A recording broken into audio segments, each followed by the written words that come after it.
देखिए, मैं उम्मीद करती हूँ कि अमशीपोरा में जो अभी तक सिफारिश है कि उसको उम्र कैद मिलनी चाहिए, वो बाकी लॉजिकल कंक्लूजन तक पहुँचना चाहिए। क्योंकि हमने कई बार देखा, चाहे पथरेबल हो चाहे मत्सिल हो, कहने को तो कहा जाता है कि भाई इनके खिलाफ कोर्ट मार्शल होगा, एक्शन होगा, पर अल्टीमेटली होता कुछ नहीं है। मैं उम्मीद करती हूँ कि इस बार जिस दरिंदगी से उस अफसर ने 3 निहत्ते बेकसूर मजदूरों को मौत के घाट उतारा है, उसको उनको इंसाफ मिलेगा। और साथ ही खुद गवर्नर साहब ने वहां जाके राजौरी जाके कमिटमेंट की है उनके घर वालों के साथ कि उनके घर के फर्द को नौकरी मिलेगी। और जितना भी थोड़ा बहुत पैसा दिया गया है वो उनको ये केस लड़ने में सारा खर्च कर दिया उन फैमिलीज का। उनके पास कोई वसीला नहीं, कोई चारा नहीं है। इसलिए मेरी गवर्नर साहब से ये भी डिमांड है कि उन घर वालों को नौकरी मिलनी चाहिए। और जहाँ तक कुनन पोशपुरा का सवाल है, वो भी एक निहत्ता मजदूर पेशा नौजवान था जिसकी लाश 2.5 महीने के बाद मिली। आर्मी की कस्टडी में था, वहाँ से उसको गायब किया गया और उसके बाद उसकी लाश मिली। उसके घर वाले भी बहुत गरीब है। इंसाफ की तो उम्मीद नहीं है हमें, मगर फिर भी मैं यही कोशिश करूँगी कहने की कि एक थॉरो प्रोब होना चाहिए। और उसके घर वाले बहुत गरीब है, उनको एक नौकरी मिलनी चाहिए जल्द अज जल्द। और उनको उसका जो है आर्मी की तरफ से बहुत बड़ा कंपनसेशन मिलना चाहिए।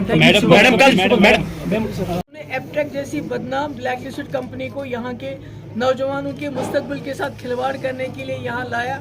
नौजवान दिन रात मेहनत करते हैं, इम्तिहान देते हैं और उसके बाद पता चलता है कि एप्टेक की रिक्रूटमेंट में धांधली हो गई और एग्जामिनेशन सारे पेपर कैंसिल किए जाते हैं और नौजवानों को फिर जीरो से शुरू करना पड़ता है।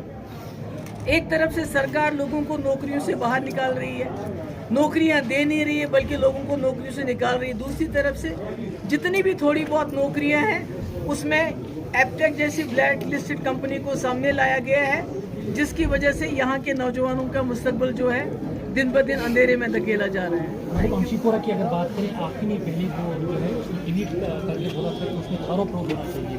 अब कोर्ट मार्शल लगने वाला है, इसके बाद जो है कुनन पोशपुरा की अगर बात करें, देखिए, मैं उम्मीद करती हूँ कि अमशीपोरा में जो अभी तक सिफारिश है कि उसको उम्र कैद मिलनी चाहिए, वो बाकी लॉजिकल कंक्लूजन तक पहुँचना चाहिए। क्योंकि हमने कई बार देखा, चाहे पथरेबल हो चाहे मत्सिल हो, कहने को तो कहा जाता है कि भाई इनके खिलाफ कोर्ट मार्शल होगा, एक्शन होगा, पर अल्टीमेटली होता कुछ नहीं है।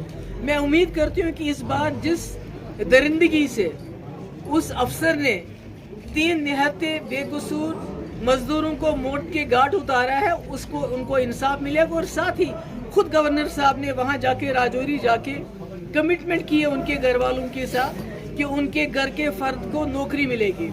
और जितना भी थोड़ा बहुत पैसा दिया गया है वो उनको ये केस लड़ने में सारा खर्च कर दिया उन फैमिलीज का। उनके पास कोई वसीला नहीं, कोई चारा नहीं है। इसलिए मेरी गवर्नर साहब से ये भी डिमांड है कि उन घर वालों को नौकरी मिलनी चाहिए। और जहाँ तक कुनन पोशपुरा का सवाल है, वो भी एक निहत्ता मजदूर पेशा नौजवान था जिसकी लाश 2.5 महीने के बाद मिली। आर्मी की कस्टडी में था, वहाँ से उसको गायब किया गया और उसके बाद उसकी लाश मिली। उसके घर वाले भी बहुत गरीब है। इंसाफ की तो उम्मीद नहीं है हमें, मगर फिर भी मैं यही कोशिश करूंगी कहने की कि एक थॉरो प्रोब होना चाहिए। और उसके घर वाले बहुत गरीब है, उनको एक नौकरी मिलनी चाहिए जल्द अज जल्द। और उनको उसका जो है आर्मी की तरफ से बहुत बड़ा रोजगार। नौजवान जम्मू में भी और कश्मीर में भी आज धरने पे है, हजारों की तादाद में।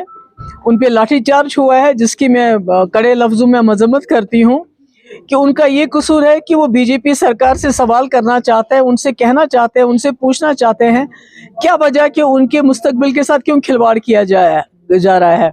एक कंपनी जो ब्लैक लिस्टेड है, एप्टेक कंपनी, जिसको बाहर की रियासतों ने रिजेक्ट किया है, ब्लैक लिस्ट किया है, किस बुनियाद पे, किसकी सिफारिश पे उनको एम्प्लॉय किया जा रहा है यहाँ पर रिक्रूटमेंट के लिए। बल्कि उनके लिए कानून तब्दील किए गए ताकि एप्टेक कंपनी जो है इसमें आए। तो यही सवाल पूछने के लिए आज वो हजारों की तादाद में जम्मू में भी और श्रीनगर में भी सड़कों पे निकले हैं। उन पे लाठीचार्ज हो गया, उनको डिटेन किया गया। मैं गवर्नर साहब से ये डिमांड करना चाहती हूं कि वो बताएं क्या वजह है, ये कौन से ऐसे बड़े बड़े अफसर हैं जिन्होंने एप्टेक को यहाँ इंट्रोड्यूस किया इसके बावजूद कि वो ब्लैक लिस्टेड है। और उन अफसरों के खिलाफ जो है एक्शन लिया जाना चाहिए। हमारी भी इंफॉर्मेशन है कि बहुत ही बड़े